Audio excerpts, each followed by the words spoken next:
So guys, so when we're talking about Ozempic, don't do that to me. Don't. This is episode 1 and we talking about Ozempic. Oh my god! Yeah, baby! Yeah. Ozempic, the hardest drug on the market, the hardest thing. What kind of options could you use to suppress your appetite? Number 1 is apples! Things that God gave us for free? Really? what makes you fat. People, because that's what they want to know. What make you fat? What make you fat?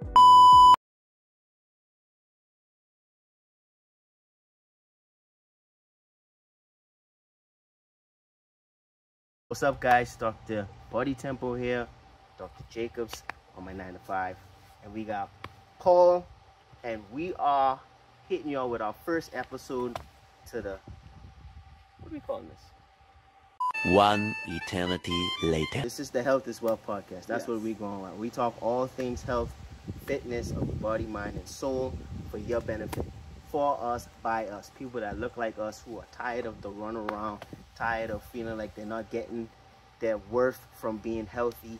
We're here to give you that game for free. That's right. I'm a licensed medical doctor. That's right. I work as a full-time physician in family medicine, internal medicine, and preventative medicine. And my guy here, Paul, you want to let him know what you do? I'm a certified personal trainer, bodybuilding specialist, advanced nutrition instructor. I'm an all-around athlete. He that guy. A lot of people don't know I wanted to be Batman when I was young. Oh my God! Wow! I did a lot of different sports. So we figure, hey, if we take the medical aspect and we take the lifestyle and fitness aspect, put them together, that looks like an all-around care for a person. Some of the things that people have been asking, we get questions, hundreds of questions every day. Man, dog, I'm trying to have this thing. How can I get better abs? How can I get a better back? How can I get my pressure down? How can I get my sugar down? Well, the answer is pretty connected with the same thing. So we say, you know what? Let's start telling people about this. Let's break this stuff down. So that's why we're here today for our first episode. We starting to talk about something that is hot right now. Hot fire, hot grease, Crisco grease, Western oil grease, fire. And we talking about Ozempic. Oh my God! Yeah. What? Ozempic. The hardest drug on the market, the hardest thing. Is it legal? Is it legal? How they losing so much weight? I don't get it. Oh my gosh, I stuck myself and now I lost 50 pounds. Wrong. We coming to break the mess. It's time to debunk it for my people, because I'm getting too many questions about this. All right, is Ozempic the miracle drug that's going to save us all? It's going to help get everybody healthy. All the biggest people can get skinny with this drug. It's a little more complex than that, and that's what we want to talk about on this video. Results vary. That's right. We're going to break it down for you. We're going to give you the simplest explanation. All right, so let's talk about appetite suppressants, right? And why, and what are some natural options for you? Like when we talk about in fitness, and basically, you know, when you're trying to cut your weight, cutting as y'all call it, what kind of options could you use to suppress your appetite? Number 1 is protein powders. Really? Protein powders is an appetite suppressant. The reason why you're hungry all the time is because you're not fulfilling your body's caloric intake. And so your body's saying, you need to continuously feed me, and continuously feed me with good macronutrients. And the problem is, most processed foods break down so fast that it doesn't satisfy that caloric expenditure at that point. Okay. So a slice of pizza is 200 calories, but it may take your body only 40 calories to digest it. And so your body's like, oh, well, yes, the calories are coming in, but I still need more calories. And so you're able to eat more of those foods. So protein powders help you to branch breakfast into lunch if you put it in the middle. And so now you're not always eating. And protein powders also utilize 10% of the caloric intake from the protein shake to be utilized. Well, okay. Whoa. It sounds like Chinese to me, bro. What are you saying? Caloric intake, this percentage, 10%. I don't know all that. If this or somebody, I ain't know not a thing about this. Are you saying that if I take the protein powder, I could get full quicker in terms of and not feeling like I need to eat all day, like it'll help me cut down my appetite? It's going to cut down your appetite. The reason why you have an appetite is because your body needs energy. Your body is a machine that doesn't cut off. And if you're a person who's either at the computer lab all day staring at machines, your central nervous system, which is the brain, your eyes, all of those needs glucose. All right. And if you don't satisfy certain amino acids in the body, your body's going to ask for those things too. And usually when you snack, those snacks are tied to certain micronutrients that your body knows that you eat a lot from those snacks. What's a micronutrient? Micronutrients is things like sodium and potassium and magnesium. They're micronutrients that come from macronutrients, which is protein, carbs, and fats. Okay. Yes. Okay. Yeah, we gotta do another video just on that. but no, you're right. So another good natural suppressant is green tea. All right, now Caribbean people like their green tea. We know about that. Everybody got tea in their house. But does it matter if it's Lipton or if it's like a special brand, or it just has to be green tea? It just has to be consistent. A lot of people say, "Oh, I'm gonna drink green tea today," and next 4 days they don't drink it. With any holistic appetite suppressant or supplement period, you need to be consistent with it. Just like when you go to the doctor and he says, "Hey, you need to be taking this every day with food," and people fall off and they try and figure out why their levels are not the way they're supposed to be. When they go and revisit that doctor, it's because they were not consistent with their medication protocol. So natural supplements work in the same way. It builds up over time, and your body recognizes that this is something natural. I can assimilate it and utilize it quick, but I need a certain level every day of it. So tell me, for green tea right now, how much should you drink a day to kind of help with that appetite? I'll say 2 cups a day. 2 cups of green tea a day. So we got protein powder. How much like protein shakes should I drink a day? It depends on individuals' movement during the day. Average person, 9 to 5. 2 shakes a day. 1 scoop. Usually 1 scoop is about 20 grams of protein. If you could find an RTD, which actually means ready to drink, you can get them in Solomon's Fresh Market. You have Atkins, you have Inshore. They have different... Inshore? Yeah, Inshore. The Inshore Pro Max has 32 grams. Oh, they got protein? I didn't know that. Yeah. They have protein powder for Inshore. Not powder, ready to drink. Oh, the ready to drink. The ones like NutriBoost and stuff? Yeah. Oh. However... That don't make you fat? Inshore Pro Max has more protein to it. What makes you fat?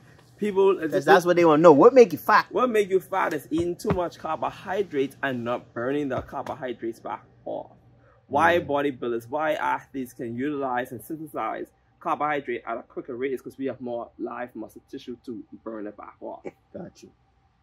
And carbohydrates is bread, people, if you was wondering.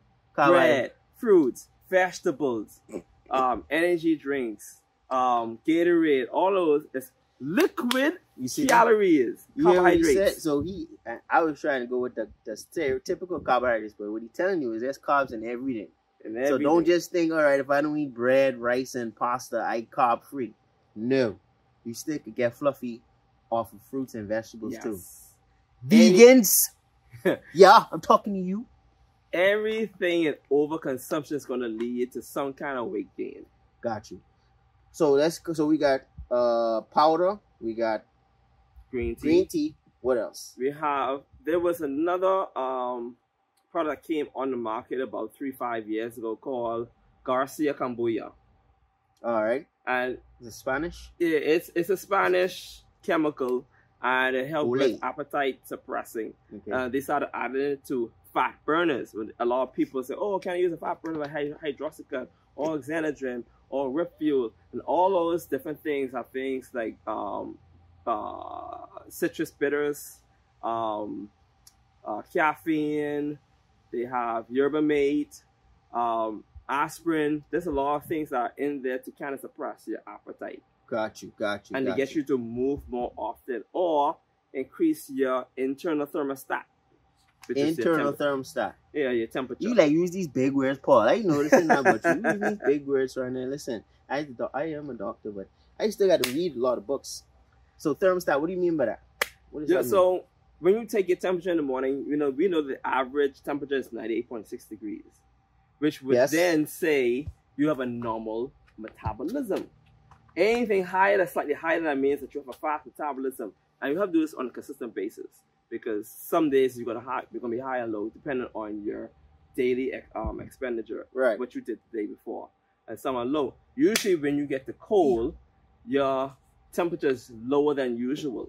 All right, boom. So yes, the thermostat. It just means that your body is going to be heated more than usual. You're gonna burn more calories at rest. You're going to burn more calories even while you're working out. That's why you tend to sweat more. So those things that you find in fat burners causes that. And we call that thermogenesis. And thermogenesis, this means heat created. Boom. Yeah. So we use that same term in the medical field if we're talking about conditions that cause you to have thermogenesis naturally. Like if you had thyroid, hyperthyroid disease, where your thyroid is on extreme and so your heat is high. You're sweating in a cold room of ice. For that same thing. And yeah, so these things that come back to that, I mean, natural appetite suppressants, we got a number of them. But there's one that you mentioned the other day, Paul, I want to touch on. You said water could be an appetite suppressant? Yes. Are you serious? So your body is dehydrated majority of the time because nowadays we are people who work in AC all the time. Right. And so carbohydrates is linked to water because there's water molecules attached to a glycogen molecule. And so you tend to eat more, but if you're drinking water throughout the day sufficiently, you won't eat as much. There's another thing I always tell my clients. There's three reasons why you yawn. You yawn because either you're tired, you yawn because you're dehydrated, or you yawn because you didn't eat enough food. And so once you realize which one of those things is really standing out in your lifestyle, then you just plug that in. And water is typically the number one reason why people yawn, especially business-like people. Got you. Keep going. This thing trying to smirk me. Yeah. This is crazy. So they never did this before, but I was like, the devil working. Never bite me. I see all that all the time. Anyway, let's keep going. So yeah, water is a transport nutrient. A lot of people understand. So if there's no nutrients being transported to the cells effectively, you're going to continue eating until that nutrient gets to the cell. So if you're drinking water throughout the day, it can get to the cell quicker, and therefore you won't eat as much. Because the body says, I'm satisfied. We were waiting for this all day. Got you. And you know what? That's true. You know why? Because we now go to those restaurants and they take super long and they keep giving you, hey, would you like something to drink? That could be the reason why they always ask you for the drink first. Because, especially the buffets, because you can get full off for drinking all that fluid before you eat some food. You get your first plate, you then full. Especially Olive Garden and them, when they trying to stick you out there, get some salad and some water. Yes. Yeah, they know y'all trick now. Yeah. Y'all get us so full that by the time we order the food, we finish. Yes. We done. And I'm glad you said salad, because fiber is also a natural appetite suppressant. So salad, which is usually lettuce and tomatoes and asparagus, they are high in fiber, oatmeal too. And so with that, along with water, that helps to fill you quicker and sustain your appetite for a longer period of time. Because the body really doesn't synergize fiber, as a lot of people don't know, and that's why it's a good buffering agent with your meals. Got you. Fiber is numero uno in the treatment of normal passage to the bathroom. You want to know the biggest problem with constipation? Lack of fiber. Okay, and I can't tell how many people come to my office complaining of that thing, and a simple fix of just increasing your fiber content, right? 25 to 35 grams a day is all you need. Get you some oatmeal, put some raisins in it, some sweetness. Boom, you're at the toilet, buddy. Easy. Prunes. So, we just gave y'all 5 appetite suppressants, natural appetite suppressants for free that you could do right now before you even think about using Ozempic.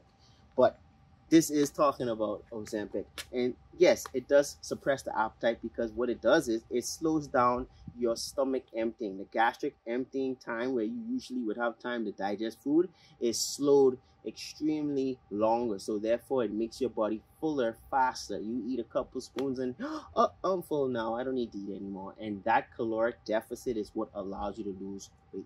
Okay, it also acts on the brain to start promoting hormones like ghrelin which is something that makes you hungry as well. So as you have two factors that tell you to stop. And then on the other side, it goes to your pancreas, which is where we make our insulin that takes out sugar. It basically pumps it up. It tells you, hey, let's secrete more of that and let's suppress glucagon, which is the other component that makes glucose in your bloodstream. So it's working 3 different ways to slow you down, and of course you're going to see those results. But would you believe that that was not the original purpose of GLP-1s? This had nothing to do with their original intention. It was to treat diabetes. Ozempic is a diabetic drug, okay? This was created to assist people living with type 2 diabetics that could not get control under traditional medications like metformin and sulfonylureas, things like that.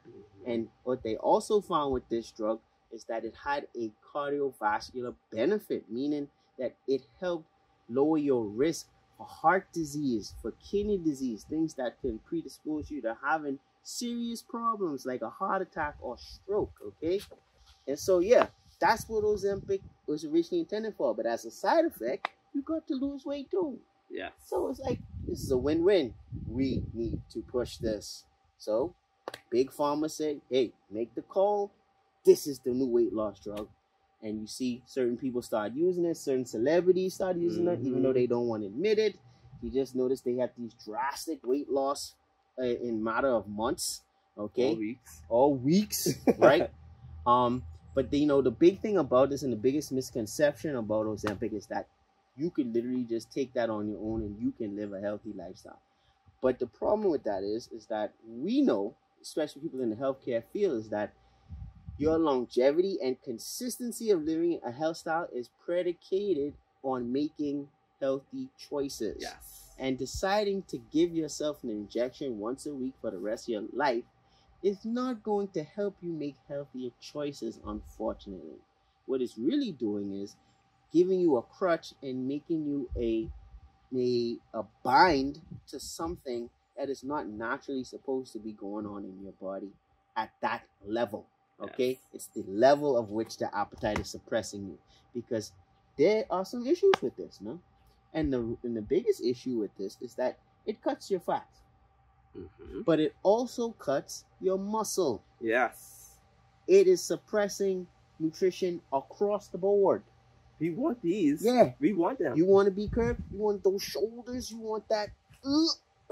That's going down if you just use GLP-1s without any exercise, without proper nutrition, without the right amount of protein.